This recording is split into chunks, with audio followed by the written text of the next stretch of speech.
Is it better to pursue Buddhist practice in a Sangha, surrounded by like-minded friends, or to go it alone, relying only on your own efforts? This is a question that may occupy many of our minds, especially in the West, where finding any Sangha, much less the right Sangha, can be difficult and even at times frustrating. Well, what did the Buddha say? On the one hand, he certainly praised the Sangha as vital and important to practice. On the other hand, at the end of his life, he also suggested we should follow our own path. And so how do we reconcile these two teachings? I had a recent question by one of my supporters over on Patreon. If you aren't familiar with my Patreon page, it is filled with interesting information and some tiers of things you might be able to enjoy. In any event, this is what the comment was. This is my question from Patreon.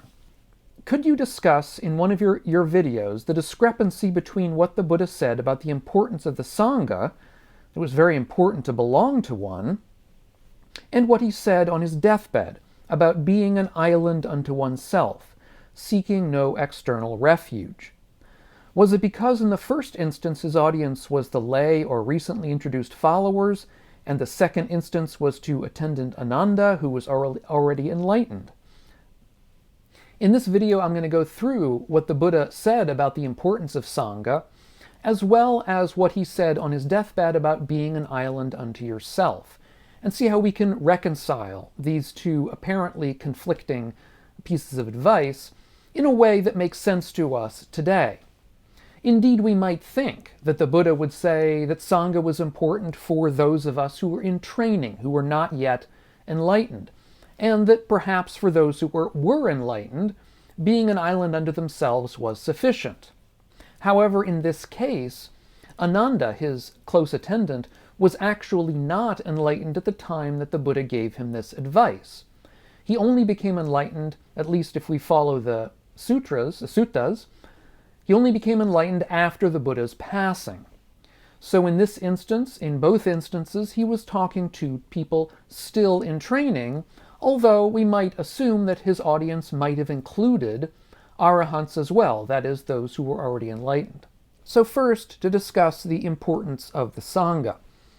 It's important to keep in mind that in early Buddhism, and indeed in much of Buddhism, there are two different ways we can understand the concept of the Sangha.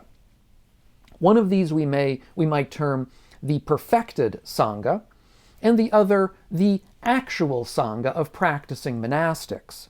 The perfected Sangha is what eventually became called the incomparable field of merit, the place to which donations gave us the most karmic benefit. These are the Sanghas that include those perfected arahants, those enlightened beings that is itself perfected, and so therefore acts as a kind of an ideal to which actual Sanghas might aspire. Sometimes in the early texts, this is pretty clearly what the Buddha means. For example, in one early sutta, the Buddha discusses a wayward monk who is removed from the group, and he says, "The Sangha doesn't accommodate a person who is unethical, of bad qualities, filthy, with suspicious behavior, underhand, no true ascetic or spiritual practitioner, though claiming to be one, rotten inside, festering and depraved. But they quickly gather and expel them. Even if such a person is sitting in the middle of the Sangha, they're far from the Sangha, and the Sangha is far from them." In this case, what the Buddha is pretty clearly describing is a Sangha of perfected members that will not allow some kind of malefactor to enter. However, in other texts, it's pretty clear that the Buddha is talking about the actual Sangha of practicing monastics. For example, in another early text, the Buddha is discussing the Sangha with Badali, a wayward monk, a monk who has had some trouble. And Badali asks the Buddha why it was that in the past there were more perfected monastics and fewer training rules. And the Buddha says, "That's how it is, Badali. When sentient beings are in decline and the true teaching is disappearing, there are more training rules and fewer enlightened monastics. The teacher does not lay down training rules for disciples as long as certain defiling influences have not appeared in the Sangha. And they don't appear until the Sangha has attained a great size, an abundance of material support and fame, learning and seniority. But when the Sangha has attained these things, then such defiling influences appear in the Sangha, and the teacher lays down training rules for disciples to protect against them. Here, the Buddha is clearly not talking about a Sangha of perfected beings, but rather a Sangha of actual practicing monastics in which defiling influences, in his terms, were present. So even in the Buddha's day, the Sangha itself was a Sangha of actual people who made mistakes, who did things that were improper. Indeed, if there hadn't been any mistakes made, if none of the monastics were doing anything improper, there would have been no need for the Buddha to lay down the Vinaya rules, the rules for proper conduct within the monastery. So therefore, the existence of the Vinaya itself demonstrates that defiling influences were already present even in the early Sangha. With all of this as background, then, what is the true value of the Sangha in early Buddhism? Well, of course, there are many, many ways to answer this question. It's impossible to get to all of them in a short video, but I think we can look at a couple of important ones. For example, in one early sutta, a monastic named Upayadhi asks the Buddha whether he can retire into the forest alone to practice. And this is one way we might come to terms with a monastic who wants to essentially leave the Sangha in the sense of practicing alone by themselves. And in this case, the Buddha gives Upayadhi some important advice. This is what he says. Upayadhi, remote lodgings in the wilderness and the forest are challenging. It's hard to maintain seclusion and hard to find joy in it. Staying alone, the forests seem to rob the mind of a monastic who isn't immersed in samadhi.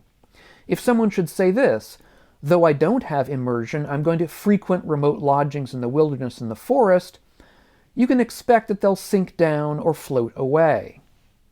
That is, what the Buddha is trying to tell us is that such people alone in the forest are essentially going to get confused and perhaps end up disrobing and leaving the monastic life altogether.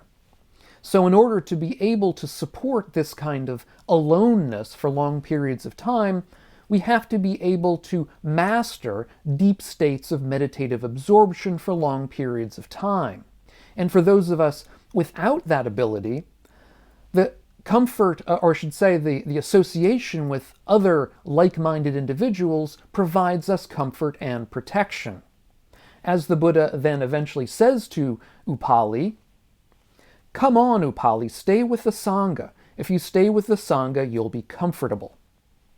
And elsewhere, the Buddha reinforces this statement by saying, "There is no better or finer way of living comfortably than this, that is, by staying in a monastic community."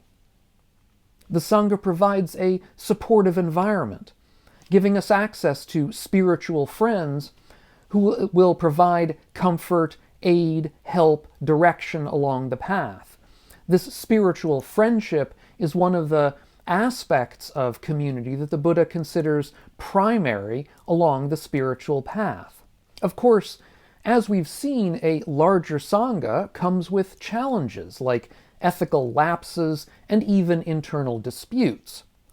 However, even such a difficult, imperfect Sangha can provide its members with help, with a structure for, let's say, gaining alms food, gaining clothing, gaining lodging, gaining the requisites they need for daily life, therefore making their everyday practice easier to attain.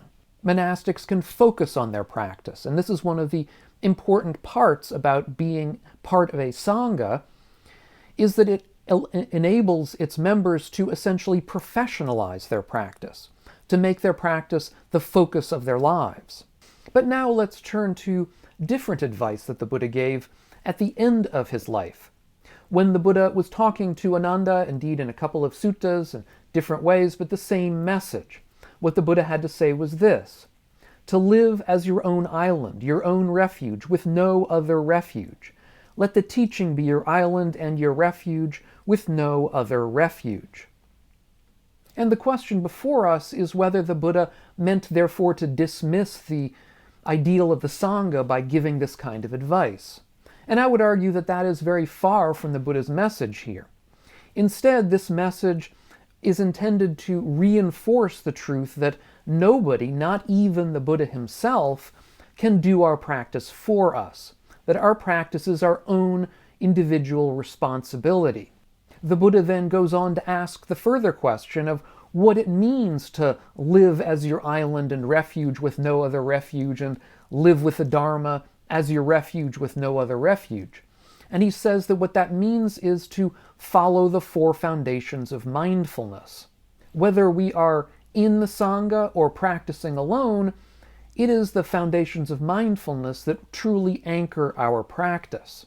He goes on to say, "Whether now or after I've passed, any who shall live as their own island, their own refuge, with no other refuge, with the teaching as their island and their refuge, with no other refuge, those monastics of mine who want to train shall be among the best of the best." So he mentions monastics here, and then this again suggests that his advice is meant to be coincident with remaining a monastic within the Sangha. But what does it then mean for the Buddha to say that we should have these two refuges of oneself and the Dharma with no other?